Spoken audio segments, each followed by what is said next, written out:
ఓం నమ శివాయ. ఓం నమ శివాయ. నేను మీ శ్రీనివాస్. భక్తి మార్గానికి స్వాగతం.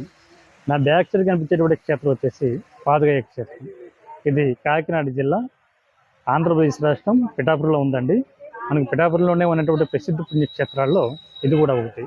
మనకి ఇదే క్షేత్రంలో 3 క్షేత్రాలు అయితే కనిపిస్తుంటాయి. ఒకటి మనకి పాదగయ క్షేత్రం, అంటే ఉమా కుక్కడేశ్వర స్వామి క్షేత్రం లింగ రూపంలో ఉండి స్వయంభూ అండి, భక్తులకైతే దర్శనం అవ్వడం జరుగుతుంటుంది. 2, 18 శక్తిపీఠాల్లో ఒకటైనటువంటి 10వ శక్తిపీఠం శ్రీ పురోహిత అమ్మవారి యొక్క శక్తిపీఠం మనకి ఇదే ఆలయంలో కొలువై ఉండి అమ్మవారి భక్తులకైతే దర్శనం అవడం జరుగుతుంటుంది. 3వది మనకి దత్తాత్రేయ స్వామి శ్రీపాద శ్రీవల్లభ స్వామిగా పుట్టినటువంటి ప్రదేశం పిఠాపురం. ఈ పిఠాపురంలో మనకి ఇదే పాదగయ క్షేత్రంలో దత్తాత్రేయ స్వామి వారు శ్రీపాద శ్రీవల్లభ స్వామిగా స్వయంభూ విగ్రహ రూపంలో మనకి ప్రపంచంలో ఎక్కడ కూడా స్వామివారు స్వయంభూగా విగ్రహ రూపంలో దర్శనం ఎక్కడ ఇవ్వరు. కేవలం మన పిఠాపురంలోనే మాత్రమే ఇక్కడ పుట్టినటువంటి ప్రదేశం కాబట్టి ఇక్కడ స్వామివారు విగ్రహ రూపంలో మనకి దర్శనం కూడా జరుగుతుంటుంది. మిగిలినటువంటి అన్ని ప్రదేశాల్లో కూడా స్వామివారి యొక్క పాదాలు అయితే కనిపిస్తూ ఉంటాయి. అదేవిధంగా ఏర్పడినటువంటి విగ్రహాలు కూడా కనిపిస్తూ ఉంటాయి. మనకి ఈ కోనేటిలో స్టార్టింగ్లోనే మనకి గయాసురుడిని చూడొచ్చండి. ఈ గయాసురుడి కారణంగా మనకి ఈ గయా క్షేత్రాలు అయితే ఏర్పడ్డాయి. ఇందులో మనకి గయాసురుడి యొక్క పాదాలు ఈ ప్రదేశంలో పడడం వల్ల దీని పాదగయ క్షేత్రంగా కూడా పిలుస్తూ ఉంటారు.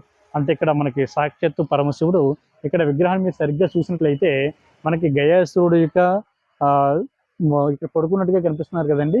ఇక్కడ గయాసురుడు యొక్క శిరస్సు దగ్గర సాక్షాత్తు విష్ణుమూర్తి అయితే ఉండడం చూడొచ్చు. అదేవిధంగా గయాసురుడు యొక్క నాభి దగ్గర మనకి బ్రహ్మదేవుడు అయితే కనిపిస్తారు. గయాసురుడు యొక్క పాదాల దగ్గర మనకి శివుడు అయితే కనిపిస్తూ ఉంటారు. అంటే గయాసురుడు యొక్క శిరస్సు అనేటువంటి ప్రదేశం మనకి బీహార్ రాష్ట్రం శిరోగయ. అక్కడ సాక్షాత్తు శ్రీ మహావిష్ణువు భక్తులకైతే దర్శనం అవ్వడం జరుగుతుంటుంది. 2వది గయేశ్వరుడు యొక్క నాభి అనేటువంటి ప్రదేశంలో మనకి బ్రహ్మదేవుడు, అంటే ఒరిస్సా రాష్ట్రంలో జాజిపూర్లో బ్రహ్మదేవుడు ఈ గయేశ్వరుడు యొక్క క్షేత్రం గయాక్షేత్రం కాబట్టి అక్కడ కూడా బ్రహ్మదేవుడు మనకి దర్శనం అవ్వడం జరుగుతుంటుంది. మనకి 3వ ప్లేస్ వచ్చేసి గయేశ్వరుడు యొక్క పాదాలు మనకి పిఠాపురంలో పడటం వల్ల ఇక్కడ ఉమా కుక్కడేశ్వర స్వామిగా స్వయంభూగా స్వామివారి కొలువై ఉండి భక్తులకైతే దర్శనం ఇవ్వడం జరుగుతుంటుంది. ఇదంతా కూడా ఆలయ ప్రాంగణం అండి, చాలా క్లియర్గా చూడొచ్చు. మనకి టెంపుల్ ఓపెనింగ్ వచ్చేసి మనకి ప్రతిరోజు తెల్లవారుజామున 5 గంటల నుండి మనకి 12:30 వరకు టెంపుల్ ఓపెన్ ఉంటుంది.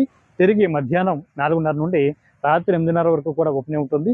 ఈ గజక్షేత్రంలో ముఖ్యంగా మనకి పితృదేవతల యొక్క రుణం తీర్చుకోవడానికి పితృ శ్రాద్ధ కర్మలు ఏవైతే ఉన్నాయో, పిండ ప్రధాన కార్యక్రమాలు ఏవైతే ఉన్నాయో మనకి ఇవన్నీ కూడా ఈ ఆలయంలో జరుగుతుంటాయండి. ప్రతిరోజు మనకి 5 గంటల నుండి మధ్యాహ్నం 12 గంటల వరకు కూడా ఈ పిండ ప్రధాన కార్యక్రమాలు జరుగుతుంటాయి. ఇదంతా కూడా మనకి పిండ ప్రధానం జరిగేటువంటి కార్యక్రమం లోపల కూడా మనకి ఆలయం దగ్గరలో మనకి జరుగుతుంటాయండి. ఇదంతా చూడొచ్చు చాలా క్లియర్గా. ఇదంతా కూడా కోనేరు ఇది కాబట్టి ప్రతి ఒక్కరు కూడా ఈ ఆలయాన్ని